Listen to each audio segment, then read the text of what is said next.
سچی، بے ڈر، نہ ڈر اور بے باک آواز وکلاء، دوستوں، بہنوں، حالات کے اس سنگین منظرنامے میں آج عابد زبیری صاحب اور ان کی ایگزیکٹو کو سبھی خراج تحسین پیش کر رہے ہیں کہ جب ہر آواز کو دبانے کے لیے ہر طریقہ کار اختیار کیا گیا اور آج دوستوں نے نعرے لگائے کہ رول آف لا کے، میں یہ دوستوں سے عرض کروں گا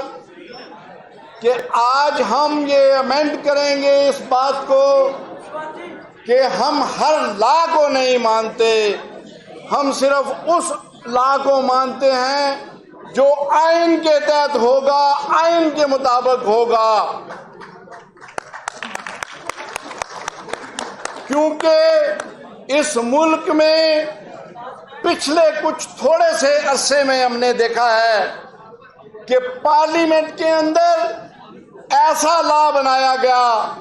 ایسی قانون سازیاں کی گئیں کہ جس کے ذریعے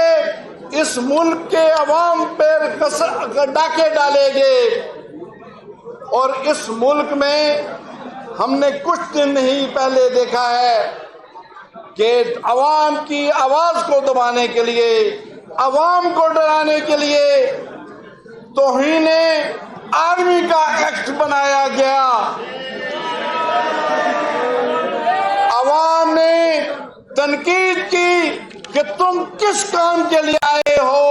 اور کیا کر رہے ہو، کس کے ترجمان بن گئے ہو، تو انہوں نے کہا یہ تو پارلیمنٹ کے خلاف باتیں آ رہی ہیں، تو انہوں نے توہین پارلیمنٹ کا قانون بنایا۔ انہوں نے کہا یہ بات جہاں نہیں دبتی، ختم نہیں ہوتی، دبانے کے لیے، دمکانے کے لیے آفیشل سیکرٹ ایکٹ کو قانون بنایا۔ لیکن میں کیا کہوں کہ مجھ سے پہلے میری نڈر لیڈر ربیہ باجوہ تو پہلے سے زیادہ زوردار انداز میں بات کر گئی ہے، اس کی آواز کو تو دبا نہیں کوئی سکا۔ اور آج عابد زبیری صاحب ایک شارٹ نوٹس پر ملک بھر سے، بلوچستان سے لے کے پی کے ہر ضلع تک تحریک وکلاء سے بڑے تعداد میں، اس سے زیادہ جوش و خروش میں دیکھ رہا ہوں، اور یہ وکلاء وقت کے ساتھ اتنے باشعور ہو چکے ہیں کہ ہر کسی کی کال پر نہیں آنے والے۔ انہوں نے گزشتہ ایک سال میں آپ کو دیکھا ہے، پرکھا ہے، سنا ہے، جانا ہے، تبھی یہ ممکن ہوا ہے کہ یہ اپنے جوش و خروش اور ولولوں کے ساتھ یہاں اکٹھے ہو گئے ہیں، اور آج نگاہوں کا مرکز آپ بن چکے ہیں۔ یہ آپ کی عزت نہیں، آپ کی ڈیوٹی بھی ہے کہ ملک میں آئین کے اس بحران میں جب عدلیہ منقسم ہے، جب ادارے مخلوط ہیں، جب حکومت نہیں ہے، جب آئین نہیں ہے، جب قانون کی دھجیاں بکھیری جا رہی ہیں، تو ایسے میں آپ قدم بڑھائیں، یہ سارے وکالے کوٹ یہ آپ کے پیچھے آئیں گے، اور پھر ہم نعرہ لگائیں گے کہ ہم ملک بچانے نکلے ہیں، آؤ ہمارے ساتھ چلو، ہم دستور بچانے نکلے ہیں، آؤ ہمارے ساتھ چلو۔ میں اتنی بات عرض کروں گا کہ کل میں ایک ٹی وی پہ ایک دیکھ رہا تھا کہ اعلان ہوا کہ 90 دن کے اندر الیکشن کرائے جائیں، آئین کا تقاضا ہے۔ وہ اعلان جن چوروں نے کیا وہ آج یہاں دکھائی نہیں دے رہے۔ اگر وہ اپنے اس دعوے کے امپلیمنٹیشن میں سنسیئر تھے تو میں یہ سمجھتا ہوں ان کو یہاں آج موجود ہونا چاہیے تھا۔ میری بہن صحیح کہہ گئی کہ وکلاء کے اندر تقسیم والا فارمولہ نہیں چلے گا۔ یہ کالے کوٹ والے پہچان چکے ہیں ان لوگوں کو کہ جو اس وکلاء کی قیادت کے نتیجے میں وزارتیں حاصل کرتے ہیں اور جا کر آئین اس ملک کے آئین کی پابندی کرتے ہیں اور ایسی قانون سازیاں کرتے ہیں کہ اپنے اقتدار کو دوام پہنچا سکیں۔ ہم ایسے کرداروں کو نہیں مانتے،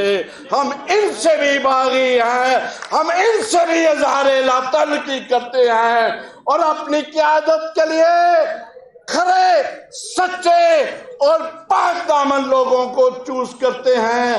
ملک کے اس بحران میں کہ جب عوام مہنگائی میں پیچھے جا رہے ہیں، جب اس ملک میں کوئی قانون نہیں ہے، ملک کا وزیر اعظم 3 دن میٹنگ کرنے کے بعد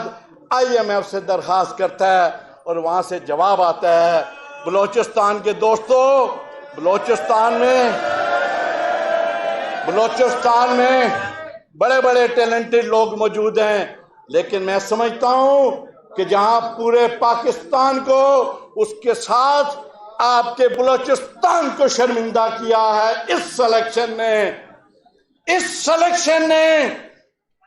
اور ایسے میں سب سے زیادہ ضرورت یہ ہے کہ جمہوری رویہ چلے، جمہوری رویوں کے ساتھ جمہوری معاملات چلیں اور اس ملک کو الیکشن دیے جائیں۔ اور یہاں ہماری ہمسائیگی میں بالکل دیوار جڑی ہوئی ہے۔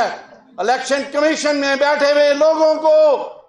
میں یہ پیغام دینا چاہتا ہوں، سپریم کورٹ کے فیصلے کے مطابق 90 دن کے انتخابات پر آپ نے عمل نہیں کیا، آپ کی ریویو پٹیشن خارج ہو چکی ہے۔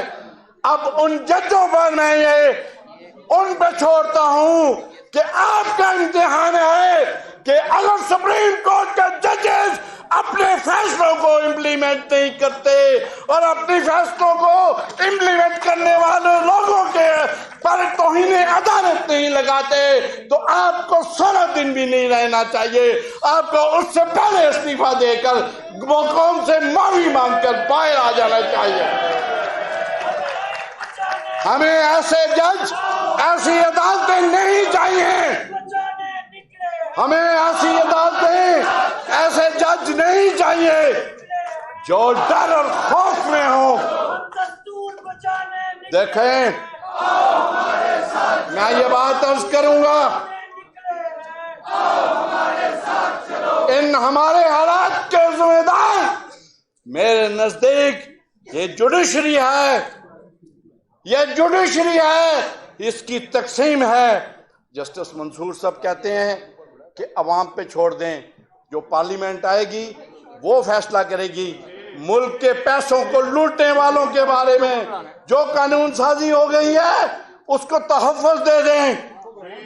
جب جس طرح سے پارلیمنٹ کے اندر قانون سازیاں ہو رہی ہیں، بس میں بات ختم کر رہا ہوں، جس طرح سے